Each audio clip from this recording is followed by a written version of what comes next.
first objective. The second objective is to show the manifestation of Cold War, how that Cold War was implemented. And the third is to examine the reasons for detente between the two conflicting blocs. Detente, we're going to see it in detail, but it means the collapse or the reduction of Cold War.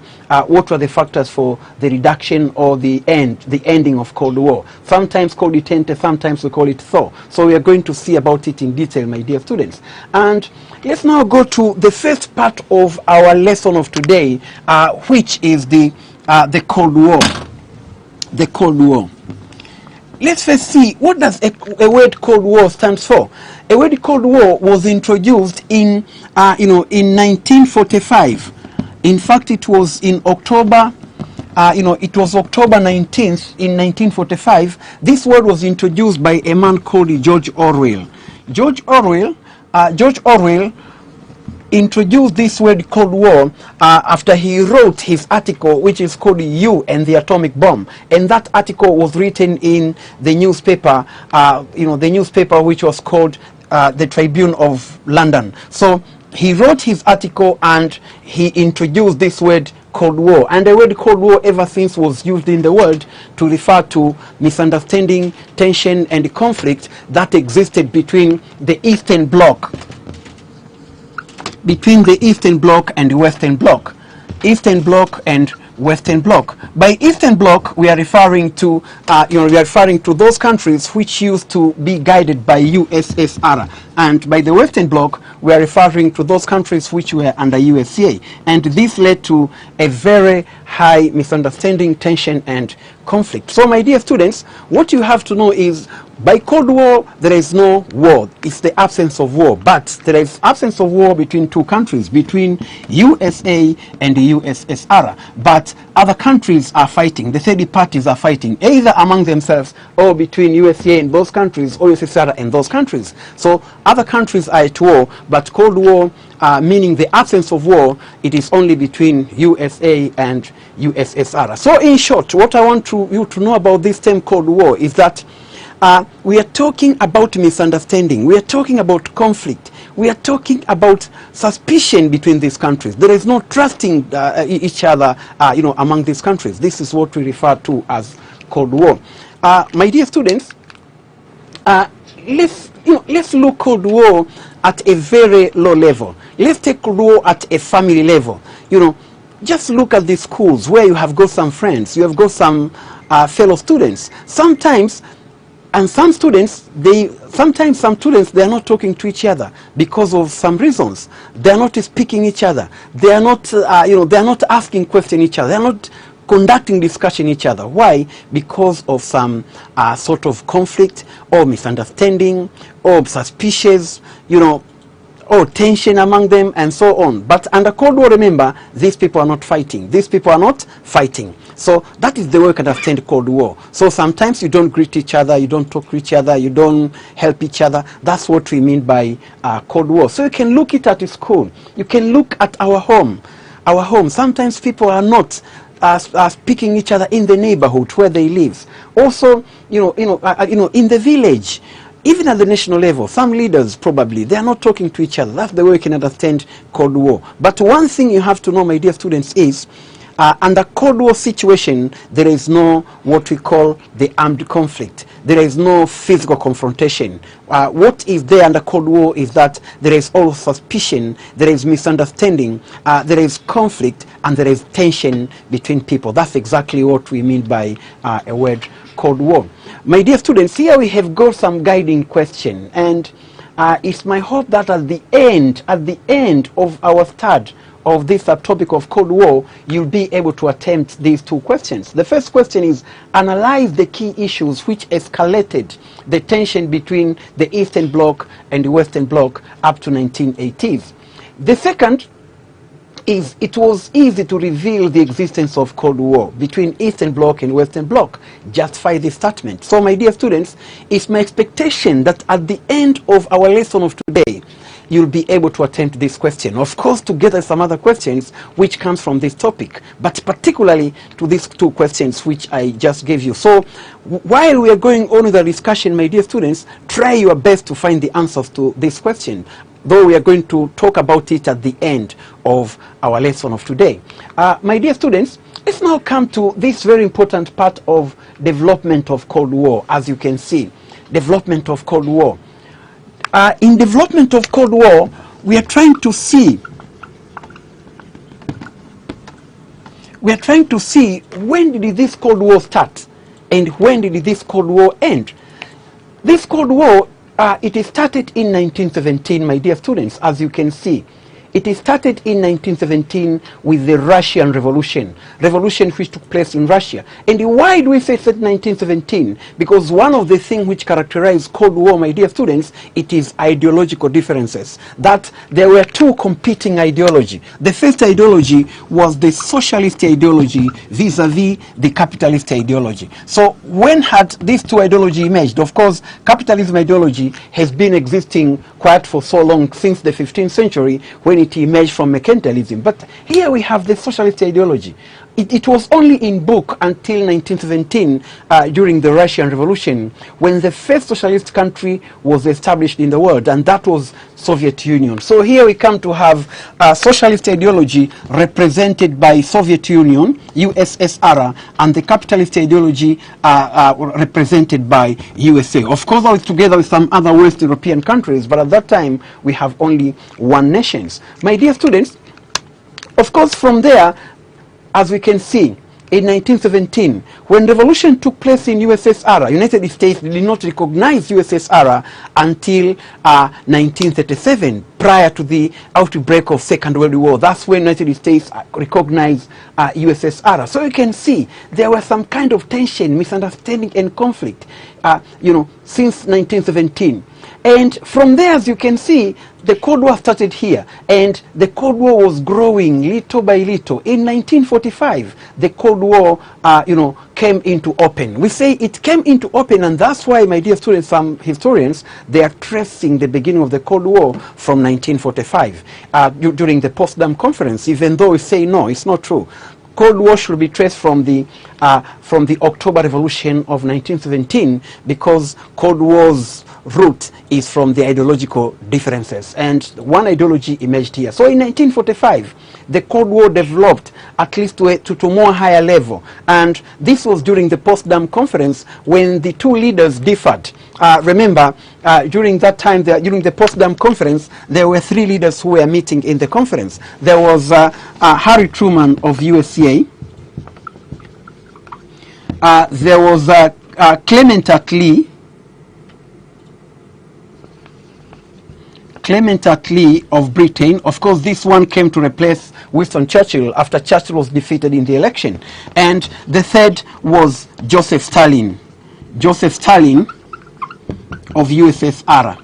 So you can see, my students, these three leaders were meeting at Potsdam Conference. And remember, they were meeting at Potsdam because they were allies during the Second World War, fighting against the Axis power, of course, made by Germany, Italy, and Japan. So as you can see, during the conference, they differed. They differed because Harry Truman used the atomic bomb without informing, without informing Joseph Stalin of USSR. But there were also some other issues which shall come to discuss about them later in detail. So you can see Cold War here grew from 1917 to 1945. Cold War here grew, as you can see our graph. Cold War increased more in 1947 after President of the United States of America of that time, Harry Truman, issued a doctrine which was called a Truman Doctrine. The doctrine, among other things, it was talking about to contain the spread of communism in the world. To contain the spread of communism in the world. And remember, the Russians at that time, under Joseph Stalin, they wanted to expand communism in the world. So you can see the tension there has to emerge and expand, as in fact tension has to increase. It has to increase because one wants to expand his ideology and the other wants to contain the ideology of the other. So for that case, that increased the Cold War. The situation started to cool down, as you can see our graph. The situation started to cool down. How? because here there were some incidences which occurred, and one of them was the death of Joseph Stalin, who was replaced by Nikita Khrushchev. And in 1956, Nikita Khrushchev gave a speech which was so welcomed by the Western countries, including United States of America, and that speech was called, it was called a coexistence, that he gave. He spoke about the coexistence. Coexistence, it means the Western countries and the Eastern countries, the socialist countries and the capitalist countries, USSR and USA, they can coexist. They can live together in the same roof, in the same world. That means there is no need for fighting each other, hating each other, and so on. And also in that conference of 1956, which was the International Communist Conference, he also issued a statement to condemn the policies of his predecessor, Joseph Stalin. So his speech was very much welcomed by the Western countries, including United States of America. And as you can see in our graph, the Cold War here somehow was reduced. There was some sort of relaxation of Cold War. And this is what we call the emergence of thaw or detente. But all of suddenly, in 1962, as you can see, the Cold War increased to reach the peak. And why the peak? Because there was what we call the Cuban Missile Crisis.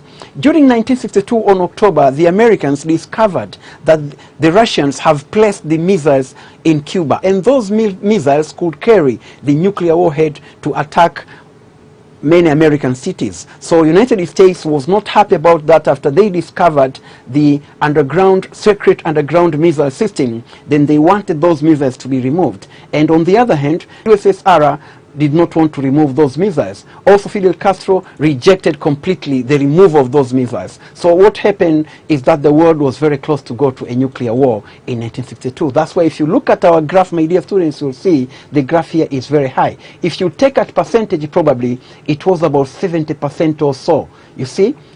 The graph is very high. But then, because of what happened here in 1962, there were some changes of the attitude of these two leaders, the leaders of USSR and the leaders of, USA. They changed their attitude, and it was followed immediately in 1963 by what was called, the establishment of direct telephone link between Washington and Moscow. That means the President of the United States of America can just ring from the White House, and the President of Soviet Union can pick the phone in Kremlin. That has in fact cooled the situation, and you can see, if you look at our graph here, you see, situation is becoming somehow improving. So the tension here is very highly reduced, as you can see. But when everybody was believing that Cold War is now coming to an end, all of a sudden, in 1980s, there was re-emergence of Cold War. And probably this is something that my students, most of you, you're not quite aware of. Because there was a question on this, in fact, and the performance of this question was very bad. And you can see, from 1980, there were some changes of attitude of these, of these two countries, USA and USSR. And what was the consequence? The consequence was the emergence of Cold War. And in 1985 in particular, there was the issuing of a doctrine which was called Reagan Doctrine. A Reagan Doctrine. Doctrine which was issued by President Ronald Reagan, and that was a doctrine issued to explain the American foreign policy. It had a lot of things, but most important, relating to our case, it was talking about rolling back of the communist state. And in that book, Ronald Reagan, he refers to the communist state as the evil empire. So you can imagine there was the renewing of Cold War. Of course, together some other things which occurred in 1980s. In 1990, there was the collapse of Soviet Union, and in fact, the collapse of Soviet Union, the Eastern Bloc, marked the end of Cold War. However, up to today, as we speak, we are still asking ourselves some questions. So at the end, I'm going to give you a question to look whether or not there is a Cold War today as we speak. My dear students, this is the development of Cold War, as you can see about it. My dear students, let's now look, what are the causes of Cold War? Cold War has got so many causes. Let's start with the first cause, which is the Bolshevik Revolution. The Bolshevik Revolution. Of course, we said revolution took place in 1917 after the socialists or the Bolshevik Party led by V.I. Lenin, of course, together with Bukharin, Leon Trotsky, and Joseph Stalin, had successfully overthrown the, the provisional government led by Alexander Kerensky, who earlier overthrown Tsar Nicholas II. And that revolution of 1917, it is considered to be one of the cause. In fact, it's the very important cause for the rise of Cold War in the world. Why? Because we said earlier, this revolution has brought into existence an ideology which is called a socialist ideology. Socialist ideology. And also we said, we said Cold Wars is built upon the basis of ideological differences. Ideological differences. So here we have the socialist, and there was the capitalist, which had been already existing in the world. So because of the emergence of these two different ideology, then it marked the beginning of Cold War. My dear students, and this can be proved, that the United States of America, the French and the British, they did not accept Soviet Union right day one when it was established. In 1917, after revolution, there was the outbreak of civil war in USSR. And that war, my dear students, was fought between the Red Army, which was the Bolshevik army, vis-a-vis the White Army. The White Army was representing the provisional government which has been overthrown, led by Alexander Kerensky. And the Western countries were supporting the White Army. They were supporting the White Army. In fact, they were discouraged by so many things. But most important is, these people became socialists, and so they were opposing, the Red Army, because it brought socialism in the world. So it's because of this conflicting ideology that the Cold War started. And much more, my dear students, as you can see, when the revolution took place in 1917, United States of America did not recognize USSR until 1937. That means to the USA, USSR did not exist until 1937. So you can imagine. And many people say it's because of the soft policy of Franklin Delano Roosevelt. That's why it was recognized. But otherwise, probably USA could have never recognized USSR. So you can see that's the very important place where we can trace the beginning of the Cold War. My dear students, this is the picture which shows the people of Soviet Union, the Bolsheviks, in fact, celebrating the victories during the October Revolution of 1917. Revolution which, of course, as I said, it changed the world. It changed the world because it led the emergence of Cold War, which later came to divide the world into, in fact, 3 blocks. The Eastern Bloc, Western Bloc, and later the non-aligned countries, my dear students. Let's now go to the second point. The second point is establishment of North Atlantic Treaty Organization, and led by USA in 1949, and the establishment of Warsaw Pact led by USSR. So we have two conflicting blocks.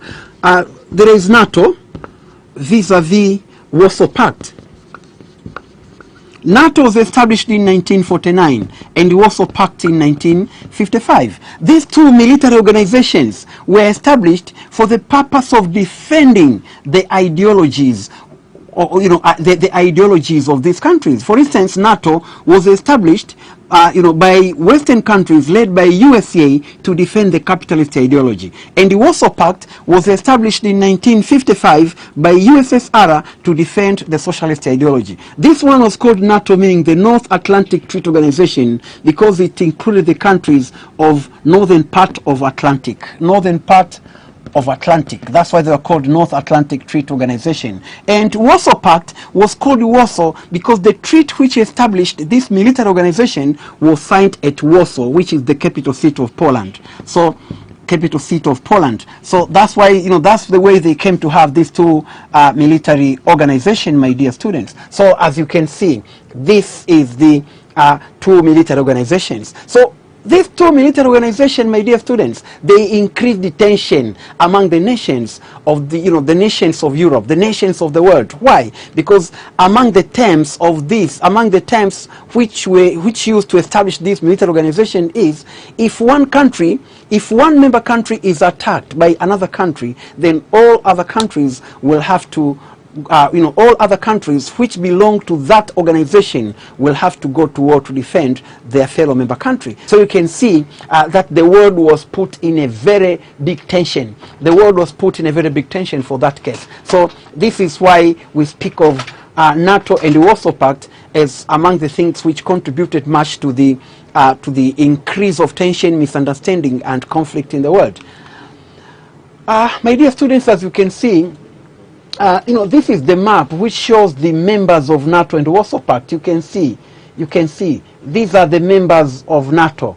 You can see Norway, Denmark, Netherlands, Belgium, West Germany, France, Switzerland, Italy, Portugal. Of course, there is United States and Canada, and so on and so forth. These are the members of NATO, and these are the members of Warsaw Pact. There is Poland, East Germany, Czechoslovakia, Hungary, Romania, Yugoslavia, Albania, and USSR, which was in fact the guardian of this military organization called Warsaw Pact, as it is to the Americans in the NATO. So this is the way Europe was divided. This is the way Europe was divided.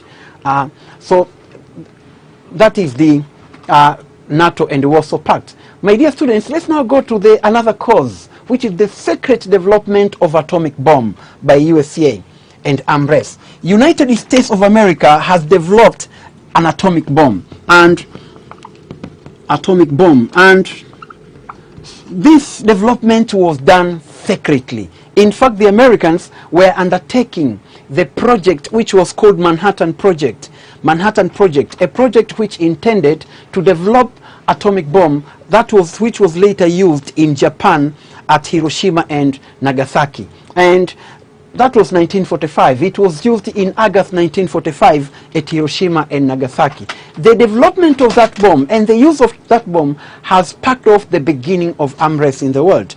In fact, very much unfortunately, the bomb was discovered by the Americans, and Joseph Stalin, who was there in the conference, he was not told about the discoveries of that atomic bomb. What Harry Truman said later, it was very shocking, because he told Joseph Stalin that I have discovered a weapon in which the one who owns it is the winners of all war. That was a very, very harsh message to the president of USSR, Joseph Stalin. So it's because of that after bomb was used and this USSR witnessed the damage which was caused by that bomb, then USSR then had only one thing in mind, and that was to struggle at their level best to discover their own bomb, because they knew if they don't, then they are going to be destroyed by the Americans. And that in fact sparked the beginning of arms race, because in 1949 Soviet Union, they came to discover their first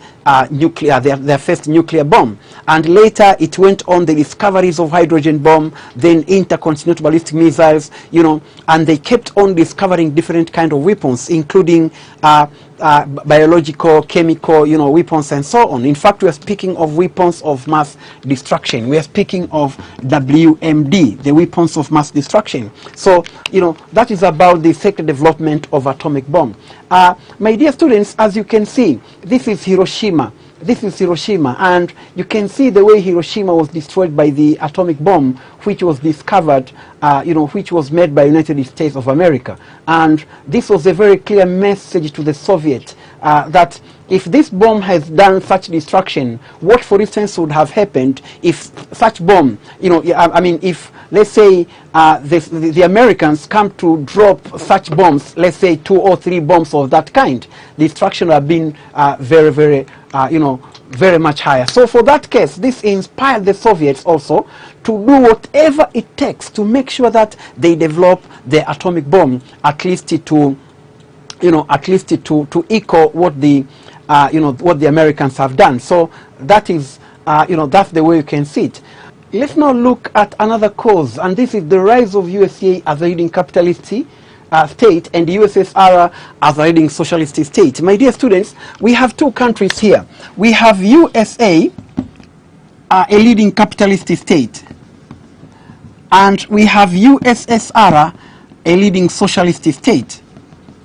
These two countries, my dear students, they did not only ended up in being the leading socialist state and the capitalist state. In fact, they also became the guardian of these two political ideology. USA became the guardian of social capitalism, and and USSR became the guardian of that system of socialism. And that increased tension, because whatever happened to capitalism in the world, then USA will have to go and intervene. In fact, they felt that they have an obligation of defending the capitalist system wherever it is in the world. And that is the same to the USSR. Whatever happened to a socialist nation in the world, or socialist system in the world, then USSR felt that they have the moral obligations and of going there and defend the system by using whatever means necessary. So, my dear students, as you can see, it's because of this that increased the tension. The USA, for instance, they even went far and assumed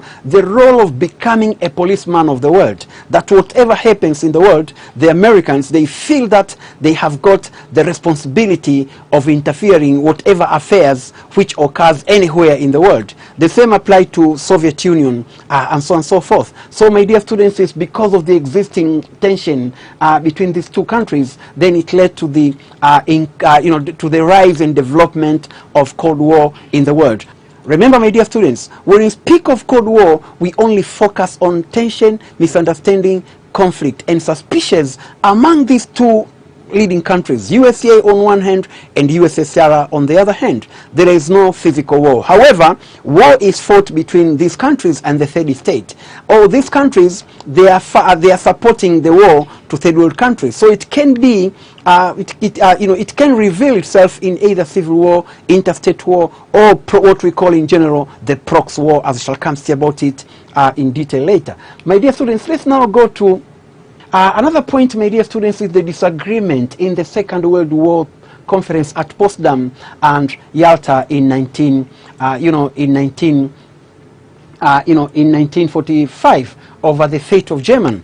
There were some disagreement of these people in the in the Potsdam Conference. Potsdam Conference.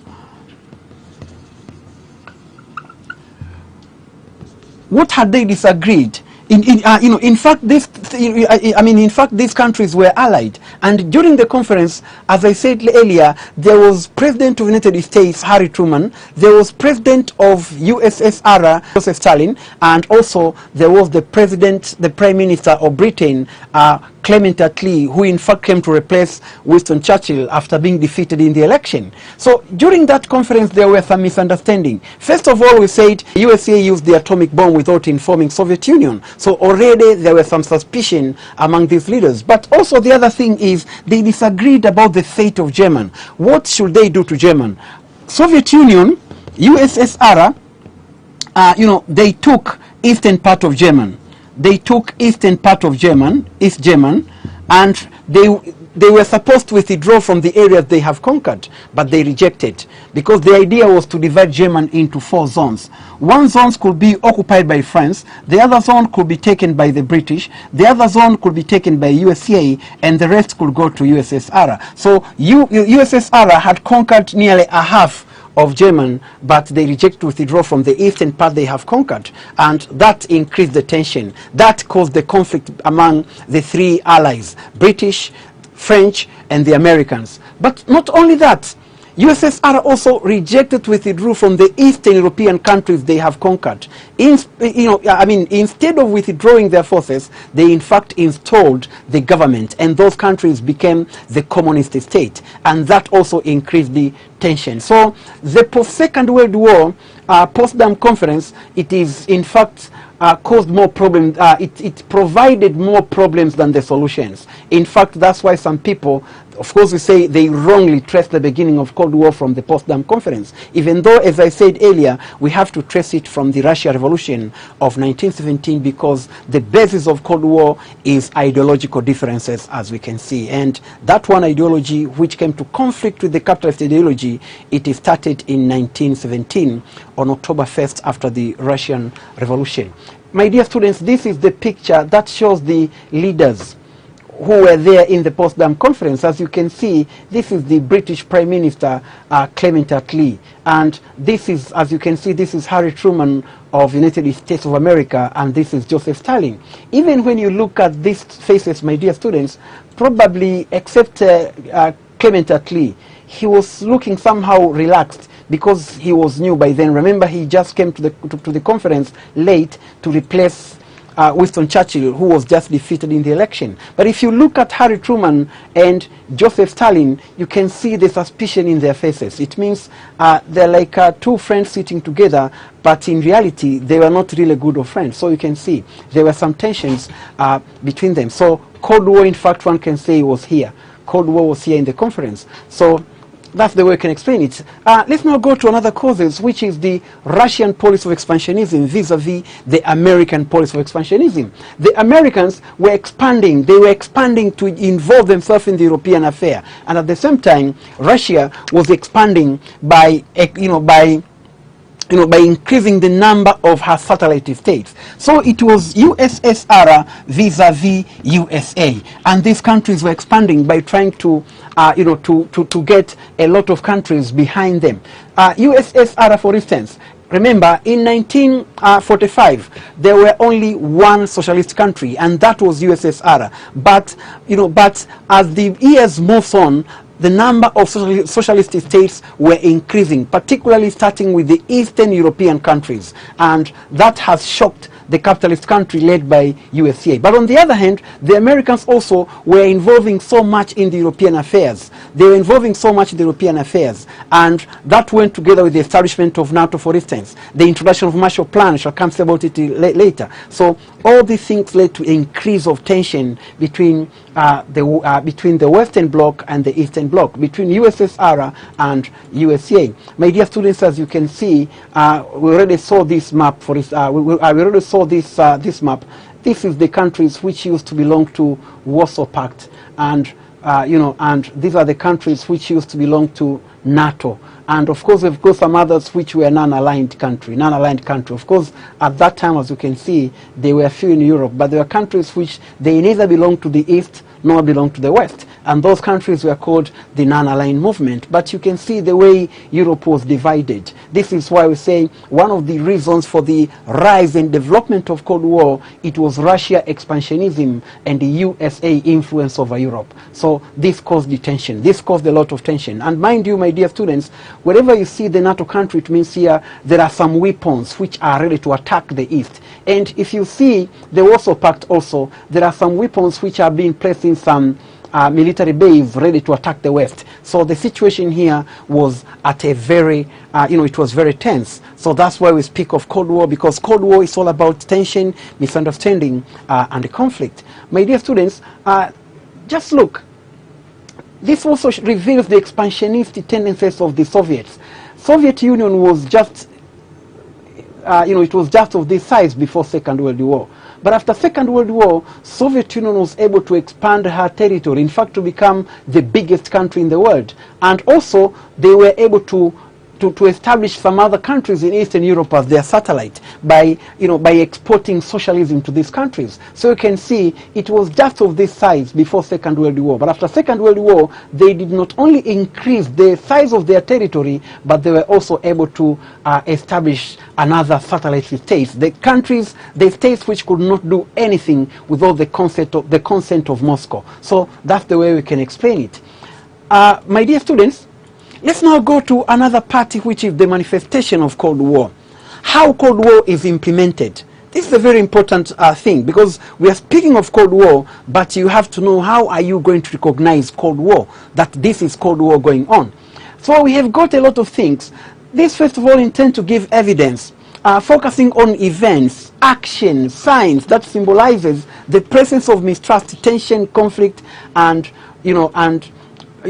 suspicion, which of course is what we refer to as Cold War. So we are looking at that situation to prove that yes, in the year from 1917 until 1990, there was a Cold War. So we have to give some evidence to prove that there was a Cold War. My dear students, let's first look at the introduction of Iron Curtain. Introduction of Iron Curtain. Introduction of Iron Curtain. What is this Iron Curtain? My dear students, when I speak of Iron Curtain, you might get the idea of a curtain that we know, the one which we put at the window, at the door, and so on. Here we are talking of Iron Curtain, and you start to think it out yourself. If you had put an Iron Curtain, in the window or in the door, can you see outside? The answer is no, you can't see outside. Whether the one from outside cannot see inside. So the one who used this word Iron Curtain, he was referring to mean that there was a total separation between the Eastern people and the Western people. And this word was introduced for the first time, by the former Prime Minister of Britain, Winston Churchill, when he was addressing the students at Westminster College Westminster College in Fulton, Missouri, in United States of America in 1946. He used a word Iron Curtain, referring to the separation of capital of the Western people and the Eastern people. And so he said it was very difficult for one to penetrate from the Eastern part to go to the Western part. So there was no social relation, political relation, or economic relation. And if political relation was there, then it was so highly minimized to diplomatic relations only. So there were tension between those people. So that's why we refer to it as Iron Curtain. My dear students, this is the map of Europe which shows the manifestation of that Cold War. This is the Iron Curtain he was referring to.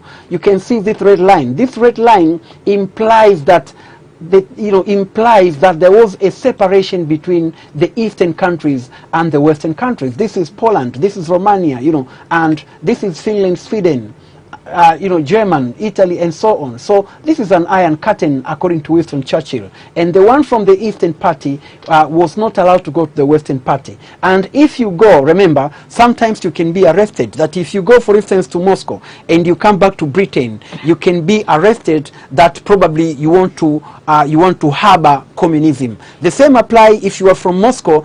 Let's say you go to London and you come back to Moscow, you can also be arrested that you are trying to harbor capitalism. So there was no trusting completely between these people. So this is the way we can understand about the manifestation of Cold War. This is the way we can describe the Cold War. My dear students, another manifestation of Cold War is the establishment of Marshall Plan. Marshall Plan. The Americans came with Marshall Plan in 1947. After they came with Marshall Plan, which intended to help the European economy to recover from the damage of Second World War very quickly, because the USSR feared that maybe that money is going to be used to tempt the Eastern European countries to accept the American Marshall Plan and so turn to become capitalist. Immediately, USSR introduced what was called the Molotov Plan. So you can see, Marshall Plan was introduced by George Marshall, who was the Secretary of the State of United States of America in 1947, and its implementation was 1948. And Molotov was the Minister of Foreign Affairs of USSR. So he also came with the plan the same year, 1947. And this did not just end there.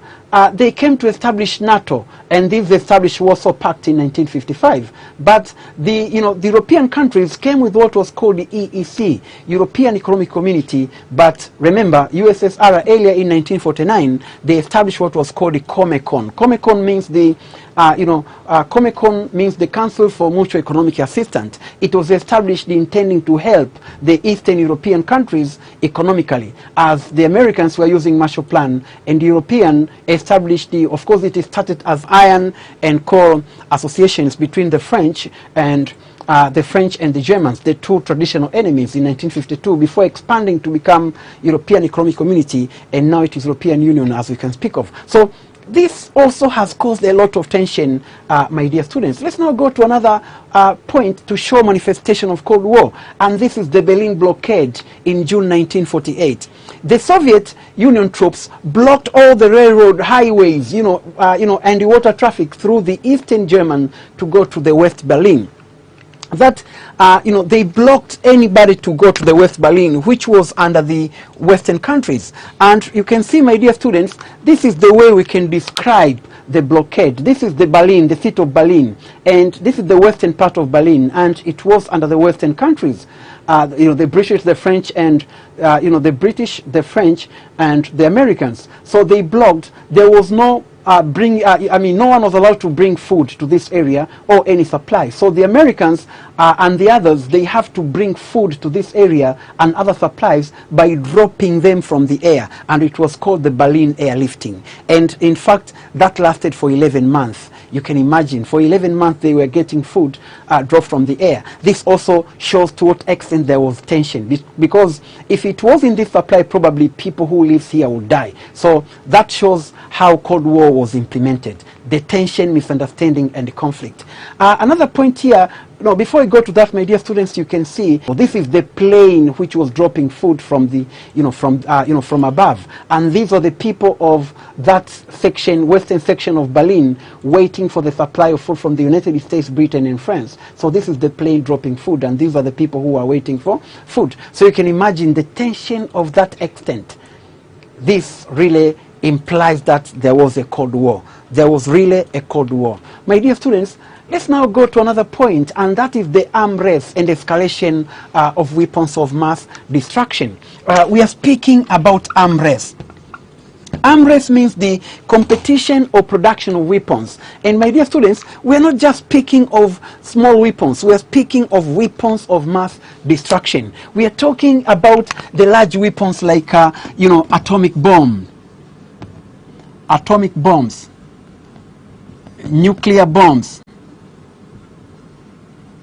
hydrogen bombs. We are talking of intercontinental ballistic missile, ICBM. We are talking of others like this can be of short range, medium range, and long range.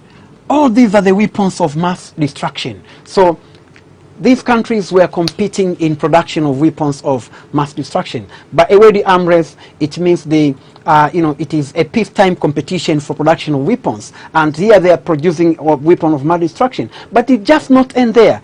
It also goes with the escalations of those weapons. Away the escalations means the spread of those weapons, because they have their military bases and they want to put their weapons in their military bases so that they can have a near target in case there is the outbreak of war. And that was increasing tension in the world. And of course, the aftermath of that, it is the suffering of the people. My dear students, as you can see, these are the countries which today, as we speak, of course, they possess nuclear weapons. And, the production of nuclear weapons started in 1945 with the USA, only producing 2 bombs. One was produced by using uranium, and other by using plutonium. And those 2 bombs were used at Hiroshima and Nagasaki. And USSR in 1949, they produced their first nuclear bomb. And that nuclear bomb has never been used. But today, as we speak, USSR has got 6,850 nuclear bombs. USA has 6,550 nuclear bombs. Here we have got some other countries. This is France, has got 300. You see, Britain 215. Israel has got 80. Pakistan 145. India, the 2 traditional enemies, also they have the weapon 135. China 208. So North Korea 15. So this is what we mean by escalations of those weapons of mass destruction. Much of it was contributed by Cold War. Tension, misunderstanding, and conflict. Of course, we are going to see this in detail in the next subtopic when we talk about the nuclear arms race. You'll see that why do countries develop nuclear weapons? My dear students, another manifestation of Cold War is the Cuban Missile Crisis of 1962. There was Cuban Missile Crisis of 1962 that in October, United States, they came to discover that there is some underground missile system which have been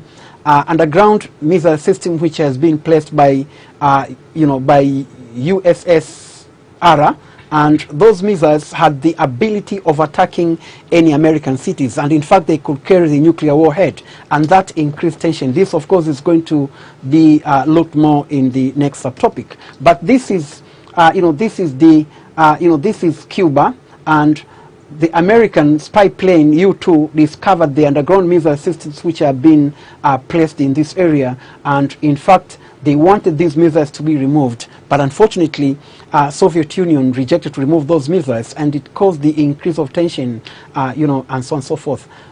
Another manifestation of Cold War is the outbreak of proxy war involving the two superpowers, either direct or indirect. As I said earlier, we have got this proxy war.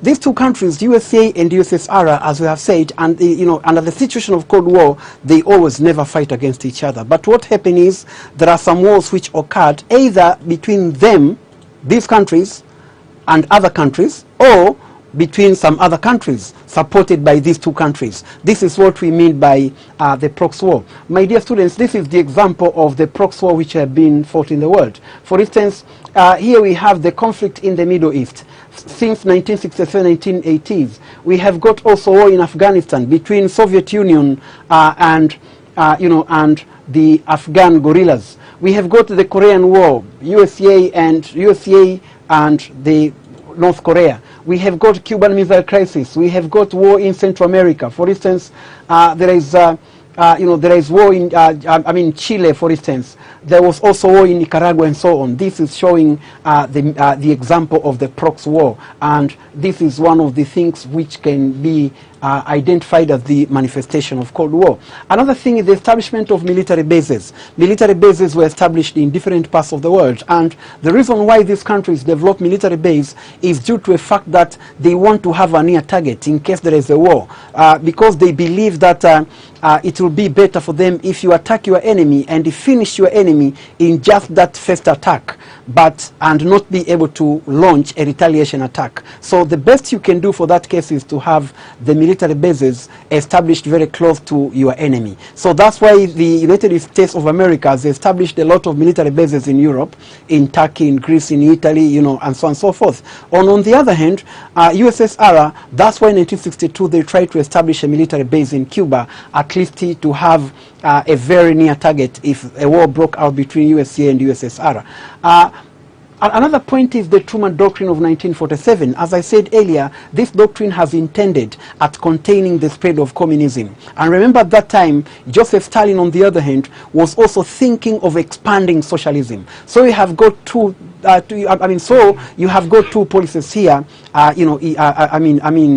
in contradictions. The first is Truman, who wanted to contain the spread of communism, but on the other hand, we have Joseph Stalin, who wanted to expand or to export socialism to other countries. So these people, came into a very big tension. This led to the increasing tension, misunderstanding, and the conflict in Europe and in the world, at large. So this, as you can see, shows the implementation of that Truman Doctrine, where Truman, in 1948, he asked about 1947, sorry, he asked about $40 million US dollar to aid Greece and Turkey. Why Greece and Turkey?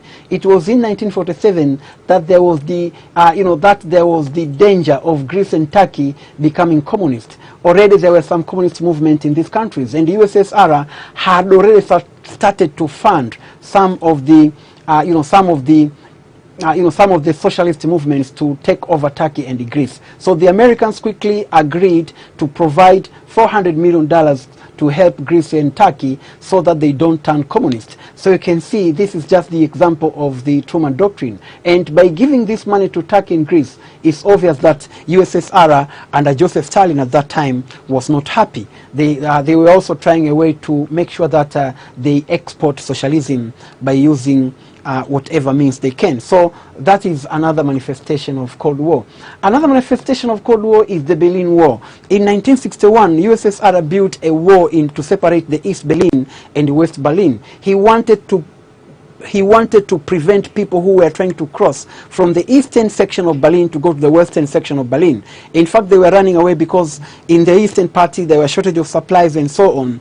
And in order to make sure that people are not crossing to go to the other side, USSR decided to build a wall which was called the Berlin Wall. That is also one of the signs to show that there was a Cold War. This is the Berlin Wall, as you can see, very thick wall, and this is the soldier who was guiding the wall, and this is the guarding post, as you can see at the top. So this implies that there was really a Cold War at that time. My dear students, after we have finished, let's now break for a while. We'll be back for the... My dear students, let's just break for a while. We'll be back to look the questions which I gave you earlier. Welcome back, my dear students. Now we have the questions. Remember, at the beginning of our lesson of today, I just gave you 2 questions. The first question which I gave you was analyze the key issues which escalated the tension between the Eastern Bloc and Western Bloc up to 1980s. My dear students, as you can see, the issues escalated the tension between the Eastern Bloc and Western Bloc in 1980s. The issue escalated the tension. Here is what we refer to the emergence of Cold War, because Cold War, we said, is nothing but tension, misunderstanding, and conflict. As you can see, this is tension. So, my dear students, the question therefore is becoming very, very simple. Very simple, because now you have the answers. The key issues which escalated tension between Eastern Bloc and Western Bloc up to 1980s means that you'll have to give factors for the rise of Cold War, which I know you have them all. That is the first question. The second question, it was easy to reveal the existence of Cold War between Eastern Bloc and Western Bloc. Just by this statement, how can you reveal that there was a Cold War? I said earlier that somebody can come and ask you a very challenging question that there was no Cold War. You're just bluffing. You're just, it's just an imagination. There was no Cold War. So how are you going to prove, my students, that there was a Cold War? This is what the question wants, that it was easy to reveal. It was very simple to reveal, to show that there was a Cold War. And, why do we say it was simple? Because you have already the manifestation of Cold War. So you're going to use those points, my dear students, to attempt this question, that there was a Cold War because of, let's say, the existence of Berlin Wall, the existence of this, the existence of military base, and so on and so forth. That is very easy to answer this question for that case. My dear students, let's now come to the end of our lesson of today, and it's my hope that you have enjoyed the lesson, and also you have also covered well these questions, and you can attempt not only this question but also other questions which might come from this topic. My dear students, let's meet next time, and we'll proceed with our second subtopic, which is the arms and Cuban Missile Crisis. Thank you very much, and goodbye.